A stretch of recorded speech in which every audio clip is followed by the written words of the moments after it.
Hello. KVS PRT interview 2023। जो भी candidate exam में अच्छे मार्क्स लेके आए हैं, एग्ज़ाम में कितने 115 प्लस लेके आए हैं, जनरल की बात करूं मैं, जनरल यूआर की बात करूं मैं, अगर जिसने इतने मार्क्स गेन करे हैं वो इंटरव्यू की तैयारी कर सकते हैं। ओबीसी और एससी या ईडब्ल्यूएस इनसे 5-5 नंबर कम कर लीजिए, मतलब एससी के लिए 100 के आसपास, एसटी 95 के आसपास और ईडब्ल्यूएस 105 के आसपास जिसके भी बनते हैं वो इंटरव्यू की तैयारी शुरू कर दें। और इंटरव्यू की तैयारी में कुछ बेसिक इन्फॉर्मेशंस मैं इस सीरीज के माध्यम से दूंगा, तो कृपया इस चैनल को सब्सक्राइब कर लीजिए। एके ई लर्निंग चैनल है, इसको सब्सक्राइब कर लीजिए। आइए हम इंफॉर्मेशन देते हैं, हम केवीएस के बारे में जानते हैं। जैसे हम केवीएस इंटरव्यू फेस करने जाएंगे तो हो सकता है वो आपकी अपनी संस्था के बारे में पूछ लें कि केवीएस क्या है, या केवीएस के बारे में आप कितनी जानकारी रखते हैं। इंटरव्यू में पूछा जा सकता है, कुछ भी पूछा जा सकता है।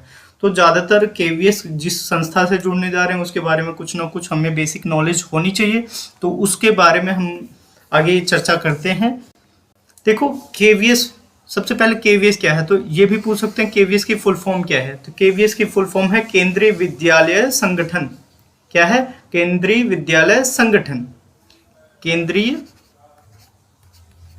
हिंदी में भी लिखवा सकते हैं, केंद्रीय विद्यालय संगठन। संगठन, ठीक है। उनको अब मैंने कहा कि हिंदी में क्यों लिखा, बहुत सारे कहेंगे कि इंग्लिश में। भाई वहाँ पे हिंदी इंग्लिश दोनों चलेगी, इंग्लिश चलेगी। वो बाइलिंगुअल टीचर चाहते हैं जो इंग्लिश में कम्युनिकेट कर सके और हिंदी में भी। तो ऐसा नहीं है कि एक ही एस्पेक्ट लेके जाओ आप, दोनों एस्पेक्ट होने ज़रूरी हैं। आइए अब केवीएस संगठन के बारे में जान लेते हैं। केवीएस क्या है, केंद्रीय विद्यालय संगठन क्या है? ये शिक्षा मंत्रालय भारत सरकार के अधीन स्वायत्त निकाय है। मतलब ये ऑटोनोमस बॉडी है। कैसी बॉडी है? ऑटोनोमस बॉडी है। किसके अंडर आती है? मिनिस्ट्री ऑफ एजुकेशन और मिनिस्ट्री ऑफ इंडिया के, government of India. Government of India क्या है? एक तरीके से गवर्नमेंट ऑफ इंडिया पीएम के अंडर में आती है ये। एजुकेशन मिनिस्टर और पीएम, एजुकेशन मिनिस्टर, शिक्षा मंत्री और पीएम प्रधानमंत्री, इसके अंडर में आती है। और ये इस्टेब्लिश कब हुआ था केंद्रीय विद्यालय? तो भाई ये भी पूछ सकते हैं, 15 दिसंबर 1963 में, 1963 में, 15 दिसंबर 1963। ठीक है, आगे बढ़ते हैं भाई। चेयरमैन कौन है? जो शिक्षा मंत्री है ना, जो शिक्षा मंत्री है उसी को चेयरमैन भी कहते हैं। केंद्रीय विद्यालय में शिक्षा मंत्री को चेयरमैन भी कहते हैं। चेयरमैन कौन है केवीएस का? धर्मेंद्र प्रधान जी हैं, श्री धर्मेंद्र प्रधान जी है। इनकी पिक्चर भी लगी हुई है, देख सकते हैं आप। ये शिक्षा मंत्री कौन से यूनियन गवर्नमेंट के हैं? यूनियन मतलब ये है सेंट्रल लेवल के, केंद्रीय शिक्षा मंत्री हैं। ये क्या है? केंद्रीय शिक्षा मंत्री, केंद्रीय शिक्षा मंत्री। क्योंकि जो केवीएस है वो सेंट्रल लेवल की जॉब होती है, तो इसमें शिक्षा मंत्री कौन होंगे? केंद्रीय शिक्षा मंत्री। ठीक है, धर्मेंद्र प्रधान जी। आगे बढ़ते हैं भाई। अब केवी में केवीएस कितने हैं, स्कूल कितने हैं, केंद्रीय विद्यालय के स्कूल कितने हैं? तो 1253 केंद्रीय विद्यालय हैं। और स्टूडेंट्स देख सकते हैं कितना है, 13,87,767 है। ठीक है, 13,87,767। और एम्प्लॉय कितने हैं? टीचिंग एम्प्लॉय मतलब टीचर्स कितने हैं, जिसमें टीचर्स में पीआरटी हो सकते हैं, म्यूजिक टीचर हो सकते हैं, पीटीआई हो सकते हैं, टीजीटी हो सकते हैं, पीजीटी हो सकते हैं। सभी टीचर्स मिला के 36,368 है। और नॉन टीचिंग में जैसे क्लर्क वगैरह हो गए, ठीक है, क्लर्क वगैरह हो गए या और पियून वगैरह हो गए, ये सारे कितने हो गए? 5,150 इतने हैं। और फिर उसके बाद आ जाते हैं रीजन्स कितने हैं। आरओ, जैसे अभी आई थी कि आरओ ने रिपोर्ट मांगी। आरओ क्या है? रीजनल ऑफिसेस कितने हैं? 25 हैं। कितने हैं? ऑल ओवर इंडिया में, ऑल ओवर इंडिया में कितने हैं? 25 रीजन है इसके, आरओ हैं। कितने हैं? 25 आरओज हैं, ठीक है। और जिट्स कितने हैं? जिट्स, जिट्स जिसे कहते हैं 5, ये क्या है? जिट्स की फुल फॉर्म पूछ सकता है, zonal institute of education training, ऐसे है। टीचर ट्रेनिंग ऐसे कुछ हो सकता है इसका, इसके मैं कन्फर्मली बता सकता हूँ, ऐसे जोनल से है कुछ start. Zonal institute of education teachers training ऐसे है, ठीक है। अब आगे बढ़ जाते हैं। मोटो क्या है? आपको बेसिक जानकारी होनी चाहिए कि भाई, अब पूछ सकते हैं कि कितने केंद्रीय विद्यालय हैं, कितने स्कूल्स हैं, कितने टीचर्स तो नहीं पूछेंगे कितने टीचर्स हैं, लेकिन ये जरूर पूछ सकते हैं कि कितने आरओज हैं, कितने जिट्स हैं, कितने विद्यालय हैं। ये जिस पे मैंने टिक करा है ये सबसे ज़्यादा इंपॉर्टेंट है। कभी ये नहीं पूछेंगे कि स्टूडेंट कितने हैं, बिल्कुल भी नहीं पूछेंगे। कभी ये भी नहीं पूछ सकते कि टीचर, बेसिकली हमें जानकारी होनी चाहिए। मैंने डेटा केंद्रीय विद्यालय की साइट से उठाया है, तो ये बेसिकली पूछ सकते हैं, रीजन्स पूछ सकते हैं और जिट्स पूछ सकते हैं कि टीचर्स की ट्रेनिंग कहाँ पे होती है। टीचर को भी हर समय अंतराल में उनको ट्रेन किया जाता है ताकि वो अपडेट रहें सारी चीज़ों से। ऐसा नहीं है कि उनको ना पता हो और सीधा मतलब जो ज्ञान रटाया लेके बैठे हैं और उन्हीं के बेसिस पे सब कुछ करें, ऐसा कभी भी नहीं होगा, ठीक है। आगे आ जाते हैं। स्कूल टाइप कैसा है? ये पब्लिक है और कोएड एजुकेशन, मतलब इसमें कोएड का मतलब क्या है? बॉयज और गर्ल्स दोनों पढ़ सकती हैं, एक साथ पढ़ते हैं, पढ़ सकते नहीं, एक साथ ही पढ़ते हैं, ठीक है। और इसका मोटो क्या है? तत्वम पुरुषाण अपूर्वाणु, ये पूछ सकता है, बहुत ज़्यादा इंपॉर्टेंट है। इसका मोटो क्या है? ये पूछ सकता है। मोटो को अगर पूछा जाए कि भाई आप हिंदी की भी यहाँ पे बताने जाएंगे तो मोटो को क्या कहते हैं? ध्येय वाक्य,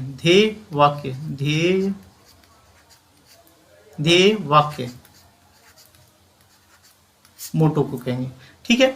अब इसका स्टेब्लिश मैंने बता दिया पहले ही। और स्कूल में कौन सा बोर्ड होता है? सीबीएसई बोर्ड होता है। और अथॉरिटी कौन कौन है? मिनिस्ट्री ऑफ एजुकेशन और गवर्नमेंट ऑफ इंडिया। मैंने यही बताया कि एजुकेशन मिनिस्टर के अंडर में होता है और पीएम के अंडर में होता है। इसके कमिश्नर प्रेजेंट में कौन है? प्रेजेंट में निधि पांडे जी हैं, IIS, ठीक है। स्कूल कितने हैं? 1253 है, मैंने बता दिया। और इसमें इंडिया में कितने हैं? 1250 हैं।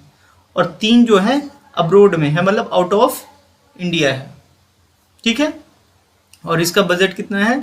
ये भी पूछ सकता है कि पिछले साल कितना बजट रहा है, पूछने की बात है। वैसे बेसिकली आपको ध्यान में होना चाहिए, आप बता सकते हो लगभग 7,000 से 8,000 करोड़ के आसपास बता सकते हो आप, ठीक है। मिड वाला बता दोगे तब भी एग्जैक्टली मान लिया जाता है। आगे बढ़ जाते हैं भाई। मोटो जो है तत्वम पुरुषाण अपूर्वाणु, इसके बारे में जानते हैं। इसका अर्थ क्या है? इसका क्या अर्थ है? हे सूर्य, ये विनती करते हैं सूर्य से कि ज्ञान पर छाए आवरण मतलब जो कवरिंग है, कवरिंग को हटाएं। मतलब सूर्य की रोशनी से अंधेरा छट जाता है, वैसे ही ज्ञान पे जो अंधेरा छाया पड़ी है, ज्ञान पे छाया पड़ी है, उस आवरण को हटा दीजिए रोशनी के माध्यम से। अब देख लीजिए कि भाई जो 3 केंद्रीय विद्यालय हैं कहाँ पे हैं? Out of India, out of Bharat. तो एक तो है काठमांडू, मॉस्को और तेहरान में, ठीक है। और इन तीनों केंद्रीय विद्यालय का खर्चा कौन उठाता है? इसके खर्च कौन बियर करता है? वित्त मंत्रालय, मिनिस्ट्री ऑफ एक्सटर्नल अफेयर्स, ठीक है। एक्सटर्नल अफेयर्स इसका खर्चा उठाता है, ठीक है। अब देखो भाई केंद्रीय विद्यालय का विजन क्या है? भाई नॉलेज होनी चाहिए, ज्ञान होना चाहिए, वैल्यू होनी चाहिए। क्या है? केंद्रीय विद्यालय believe in imparting knowledge, values and nurturing the talent, enthusiasm and creativity of its student को टैलेंट, ज्ञान और सारी चीज़ों के लिए प्रयास करता है, इम्पार्टिंग करता है, ठीक है। वो क्या क्या बढ़ाने की, नॉलेज, वैल्यूज और उनके टैलेंट को नर्चर करना पोषित करता है, उनके उत्साह को पोषित करता है, उनकी क्रिएटिविटी को पोषित करता है। For seeking excellence through high quality educational endeavour. ठीक है, इसके थोड़े से विजन जान लीजिए। विजन और भी है इसके कि भाई बहुत सारे डिफेंस वगैरह के बच्चों के लिए भी है।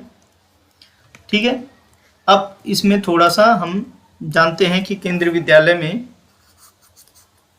कैसे कैसे ये सारी चीजें काम होती हैं। तो केंद्रीय विद्यालय में सबसे पहले देखेंगे कि एक होता है कमिश्नर। कौन होता है? कमिश्नर।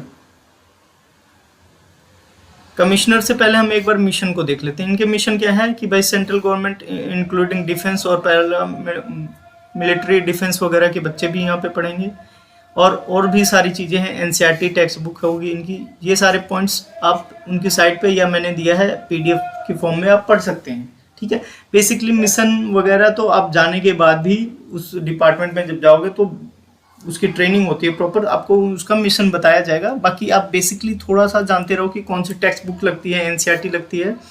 और जो भी अभी रिटर्न का पेपर हुआ था एग्जाम में, फैब में जो हुआ था, उसमें भी एनसीईआरटी बेस पे ही क्वेश्चन पूछे गए थे, उससे बाहर कुछ भी नहीं पूछे गए थे। और ये किसको नर्चर करने की बात करती है? इंडियननेस। एक बहुत बड़ा शब्द दिया है इंडियननेस, मतलब भारतीयता को बढ़ावा देने के लिए किया जा रहा है। अब देखो भाई, जो केंद्रीय विद्यालय है उसमें कैसे कैसे सोपान श्रेणी है, डिपार्टमेंट्स के कैसे कैसे पदाधिकारी हैं, तो उसके लिए देख लेते हैं भाई। सबसे पहले कमिश्नर है, जो भारत सरकार द्वारा चयनित किया जाता है। भारत सरकार सेलेक्ट करती है, भारत सरकार। ठीक है, भारत सरकार द्वारा। अब देखिएगा भैया कि भारत जो सरकार है उसमें निधि पांडे जी को कमिश्नर बनाया गया है, और फिर उसके बाद निधि पांडे जी को कमिश्नर बनाया गया है, और एडिशनल कमिश्नर दो हो जाते हैं। एक एकेडमिक होता है और एक एडमिनिस्ट्रेटिव होता है। तो एकेडमिक और एडमिनिस्ट्रेटिव अभी वैकेंट है कमिश्नर की पोस्ट, ये दोनों पोस्ट वैकेंट है। फिर जॉइंट एकेडमिक के अंदर ये भी भारत सरकार, ये दोनों पोस्ट भारत सरकार ही चयन करता है इसका। और ये आते हैं जैसे टीचर, प्रिंसिपल होते हुए, मतलब प्रमोशन बेस पे भी पहुंच सकते हैं, और ये डायरेक्ट भी रिक्रूटमेंट हो जाती है इनकी। तो अभी जॉइंट कमिश्नर एकेडमिक्स कौन है? जॉइंट कमिश्नर एडिशनल कमिश्नर से नीचे होते हैं जॉइंट कमिश्नर। तो ये क्या है? मुरली हैं, और फिर उसके बाद मंडल जी हैं इसके जॉइंट कमिश्नर ट्रेनिंग के लिए, जो टीचर्स की ट्रेनिंग के लिए होते हैं। फिर joint commissioner first, administrative first, और जॉइंट कमिश्नर एडमिनिस्ट्रेटिव सेकंड, और पर्सनल, और फिर उसके बाद फाइनेंस। ये सबका अलग अलग काम है।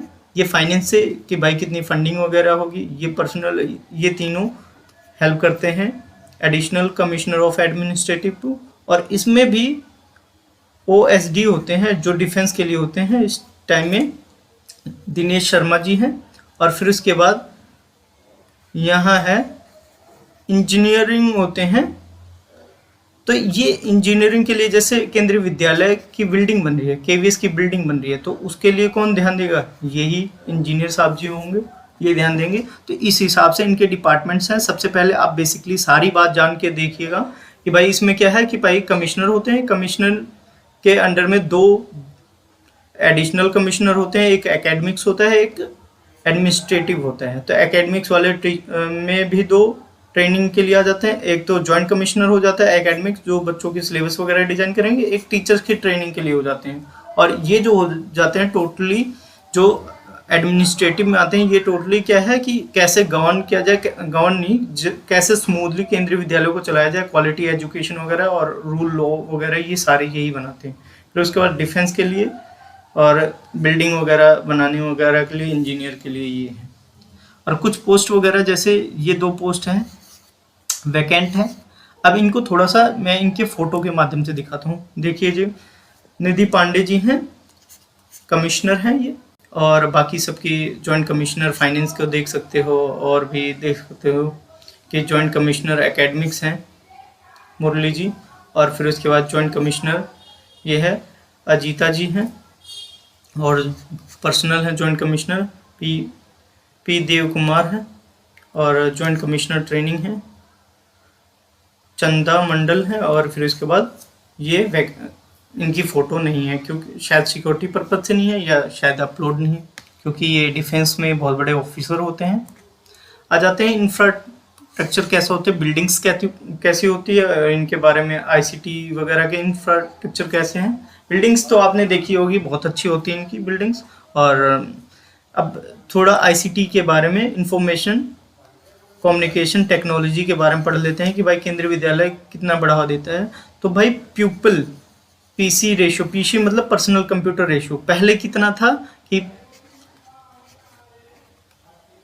53 स्टूडेंट होते थे, 53 स्टूडेंट को के लिए एक कंप्यूटर होता था, 53 स्टूडेंट के लिए एक कंप्यूटर होता था। उस रेशियो को घटा के अब 18 स्टूडेंट पे एक कंप्यूटर है, ठीक है, केंद्रीय विद्यालय इतने। और ये कब का डेटा उठाया गया है, अगस्त 23 का, अगस्त 23 का। तो ये भी आईटीसी का। तो अब मैं बता रहा हूँ आईसीटी का यहाँ पे बहुत ज़्यादा यूज़ हो रहा है, आईसीटी का बहुत ज़्यादा यूज़ हो रहा है, मतलब कंप्यूटर के लिए बहुत ज़्यादा बढ़ावा दिया जा रहा है। तो वो भी टीचर कैसे पसंद करेंगे, जो कंप्यूटर या अपडेट नॉलेज को लेके चलेंगे, उन्हीं के लिए इंटरव्यू है। तो अब जैसे उनसे पूछा जाएगा इंटरव्यू में कि कंप्यूटर बेसिक नॉलेज है, तो बिल्कुल आप नहीं है तो अभी कर लीजिएगा या शुरुआत कर दीजिएगा, थोड़ा बेसिक आपको आना चाहिए। अब मैं वही बातें फिर से है कि केंद्रीय विद्यालय कितने हैं, कंप्यूटर्स कितने हैं, 76,467 कंप्यूटर अवेलेबल हैं, total number of computer. Labs कितनी हैं, इतनी है लैब्स। स्टूडेंट तो हमें पता है, और रेशियो क्या है। और इंटरनेट कनेक्टिविटी कितने केंद्रीय विद्यालय में है, तो देख लीजिए 1251 में है, ठीक है ना। और लैब्स कितने हैं, लैब्स तो भाई 1245 में है, पूरे 99.36% में है पूरा, मतलब 1% कम, पूरा 100% में कंप्यूटर लैब्स हैं, ठीक है।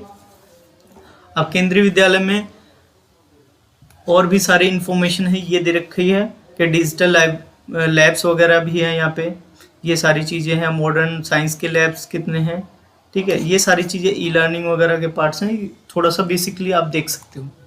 अब स्पोर्ट्स के बारे में जान लेते हैं, केंद्रीय विद्यालय स्पोर्ट्स के लिए क्या करता है। अंडर द टारगेट, इसका टारगेट क्या है, फॉर ऑल राउंड डेवलपमेंट, सिर्फ पढ़ाई लिखाई नहीं, उसके शारीरिक विकास के लिए, पर्सनैलिटी डेवलपमेंट। केंद्रीय विद्यालय give equal opportunity to importance to sports, physical fitness and health education, इसको भी बढ़ावा देते हैं। योगा वगैरह के लिए भी होता है, योगा गेम के लिए भी, गेम्स पीरियड भी होते हैं, पीटीआई टीचर भी प्रॉपर इनके रिक्रूटमेंट में आते रहते हैं। और जैसे प्राइमरी के लिए, अब मैं देखता हूँ प्राइमरी के लिए, ये तो हमने पीआरटी के लिए बना रहे हैं, तो प्राइमरी में एक 1 डे मिनी स्पोर्ट्स होता है जो 14 नवंबर को मनाया जाता है। इसको बाल दिवस भी के रूप में मनाया जाता है हर स्कूल में, और इस दिन स्पोर्ट्स के रूप में भी मनाया जाता है। और इस दिन कौन सा प्रोग्राम होता है, CMP, कॉमन मिनिमम प्रोग्राम, और इसको नेशनल स्पोर्ट्स डे के रूप में मनाया जाता है। 29 अगस्त में को नेशनल, और खेल के लिए नेशनल स्पोर्ट डे कब मनाया जाता है, 29 अगस्त को हर साल मनाया जाता है, ठीक है। अब जब आप देखोगे तो एनुअल कैलेंडर में जो है, एनुअल कैलेंडर जो होता है ना,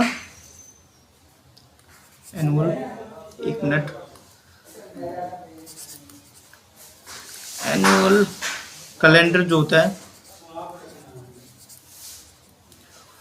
उसमें भी sport day, national sport day 29 अगस्त को मनाते हैं। केंद्रीय विद्यालय के ये एनुअल कैलेंडर पे लिखा रहता है। आ जाते हैं भाई सेकेंडरी में कि भाई इसमें योगा वगैरह, और बाहर भी अब्रॉड भी भेज देते हैं खेलने के लिए, ओलंपिक्स वगैरह में भी खेलते हैं। और एनसीसी वगैरह के लिए भी बहुत ज़्यादा प्रोग्राम होता है। तो अब केंद्रीय विद्यालय के हेडक्वार्टर के कॉन्टैक्ट्स वगैरह क्या है कि भाई ये कहाँ पे है, शहीद जीत सिंह मार्ग पे है, ये इंडस्ट्री एरिया है, न्यू दिल्ली में है, इसका हेडक्वार्टर है। सबसे बड़ा वाला हेडक्वार्टर कहाँ पे है, यहीं पे है, और इसके कॉन्टैक्ट वगैरह भी दे रखे हैं। ये बेसिकली नॉलेज दी है। मैं कहता हूँ कि आपके अगर जनरल में आते हैं 115 प्लस बन रहे हैं, 115 के आसपास बन रहे हैं, ठीक है, तो आप तैयारी शुरू कर दीजिए इंटरव्यू की। अगर आपने तैयारी नहीं करी तो भाई साहब बहुत देर हो जाएगी। और आपको पता है कि केंद्रीय विद्यालय की जो जॉब आई है ना, ये कम से कम 5 साल बाद आई है।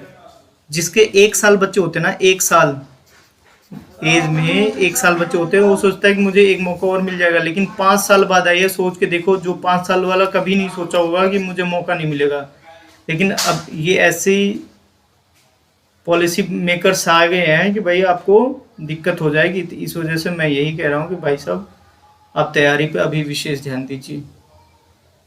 आपका दिन शुभ हो। चैनल को सब्सक्राइब कर लीजिए, बेल आइकन प्रेस कर लीजिए। Thank you.